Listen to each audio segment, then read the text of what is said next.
Hello friends, কেমন আছো তোমরা সবাই? আশা করছি খুব ভালো আছো। আর নতুন একটা ব্লগে তোমাদের অনেক অনেক স্বাগত জানাই। তো আজকে যাচ্ছি মামা বাড়ি, আর বেরিয়েও পড়েছি। প্রথমে পরেছিলাম একটা বড় লাল টিপ, আর কানেরটাও চেঞ্জ করিনি। তো তাই আমি ছোট লাল টিপটা পরে আবার কানেরটা চেঞ্জ করলাম। দিয়ে আমি আর আমার শাশুড়ি মা টোটোয় উঠে মামা বাড়ি চলে এসেছি। আর মামা বাড়িতে এসে দেখলাম যে বোনরাও চলে এসছে, মানে বোন জামাই এরা মামা বাড়িতে আজকে সবাইকে ডেকেছে খাওয়া দাওয়ার জন্য, তাই এসেছি। আর এসেই এখানে রোদে বসে পড়েছি, কারণ ভীষণ ঠান্ডা পড়েছিল। আর আমি আজকে যেহেতু মাথায় শ্যাম্পু করেছি, তাই চুলটাও শুকিয়ে নেওয়ার ছিল। তাই রোদে বসে বসে গল্প করছিলাম সবাই মিলে, বোন আর আমি দুজনে বসে বসে গল্প করছি। আর সুন্দরী এখনও আসেনি, কারণ ও এখন নতুন চাকরি পেয়েছে। চাকরি বলতে এটাই যে একটা নার্সারি স্কুলে বাচ্চাদের পড়ানোর চাকরি। ও তাই স্কুলে আছে, আর ওর আসতেও দেরি হবে। তাই ও আসেনি বলে ওর বড় এখনও আসেনি। দুজনেই একসঙ্গে আসবে। আর আমরা আগে থেকে এসে বসে গল্প করছি এখানে।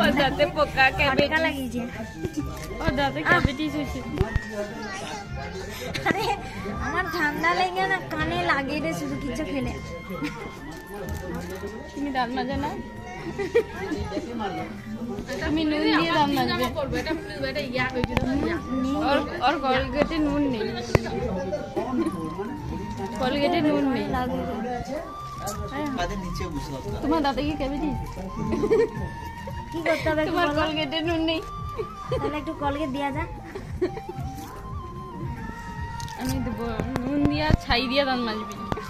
গুঠিয়া ছাই দিয়া গোবর আমি মাজি রে, গোবর ছাই গোবর দিয়ে মাজি। গোবর দিয়া মাজি টাটকা শুকনা রো যোগুলা দিবে সঙ্গে সঙ্গে গোবর না, গোবর যে ছাইটা না, গোবর দিয়া গো মানে গুঠিয়া কই ছাই ছাই ঘষি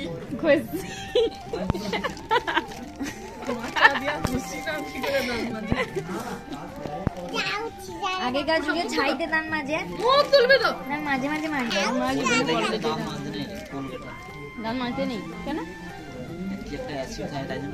দাঁত খেয়ে যায় পরে দান মাজতে হলে ছাইতে মাঝে, নাই তো সেই লাল পাউডার গুলি কলগেট ভালো গাড়ি পড়ে বা গাড়ি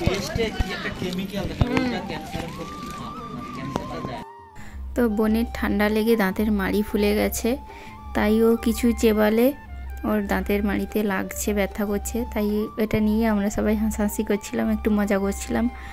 আর তোমাদের দাদা ভাই তো এখনও আসেনি, ওর আসতে দেরি হবে, কারণ ও দোকানে আছে। দুপুরে খেতে আসে অনেক দেরিতে, তাই মামা বাড়িতেও আসতে দেরি হবে।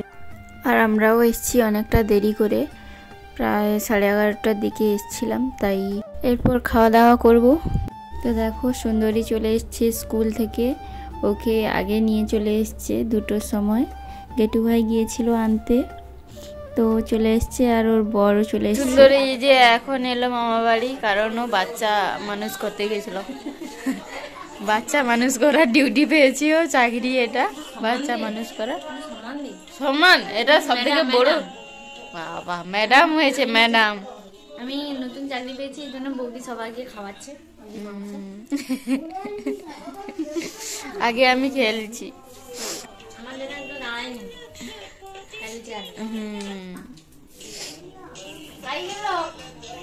তোর বরকে ডাক। পানি সোয়াবিন পানে সোয়াবিন সোয়াবিন। তো আমরা এখন খাওয়া দাওয়া করে ঘরে এসে বসেছি। তারপরে সুন্দরীরা এলো। আর এই যে দেখো সোমা, ও এসছিল একটু দেরি করে, 12টার দিকে এসছে ও। তারপর আমরা বসে আছি খাওয়া দাওয়া করে, আর বাইরে সবাই রোদ্দুরের মধ্যে বসে আছে খাওয়া দাওয়ার পরে। এই যে দেখো সবার খাওয়া হয়ে গেছে, আর ওরা এখন বসে সবাই মিলে গল্প করছে। তাই আমি একটু বসবো বলে চলে এলাম। তো শীতকাল যেহেতু রোদে বসে গল্প করতে তো ভীষণ ভালো লাগে। তোমাদের কাদের কাদের এইরকম রোদে বসে গল্প করো বা ভালো লাগে রোদে বসতে, কমেন্ট করে জানাবে। আর এই যে দেখো খাওয়া দাওয়ার পরে সবাই মিলে কোল্ড ড্রিঙ্ক খাচ্ছে, আমরা সবাই খাচ্ছি। এই যে দেখো পাপানকে দেখো, ও তো আগে খাবে, কারণ ওদের তো এইগুলোই সব থেকে বেশি প্রিয়। এই যে সবাই মিলে এখানে বসে আছি, এরপর বিকেলে বাড়ি যাব। বারভানপুরে আজকে এত বড় ঘর, দুটা রুমে বোতল নিয়ে বসছে, হ্যালো ভাই, একটু একটু করে ঢালছে, একটু করে খাচ্ছে। এইটুকু খেয়ে কি নেশা হয়? আচ্ছা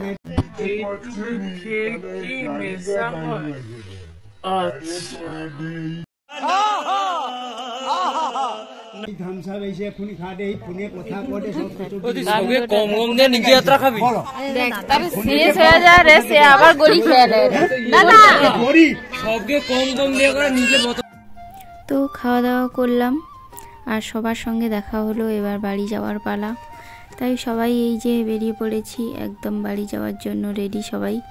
তো আজকের ব্লগটা কেমন লাগলো তোমাদের অবশ্যই জানিও। আর আজকের ব্লগটা এইটুকুই, জানি বেশি বড় হলো না ব্লগটা, তবুও অনেক আনন্দ করলাম সবাই। আর দেখা হচ্ছে পরের ব্লগে, ততক্ষণ সবাই ভালো থেকো, সুস্থ থাকো।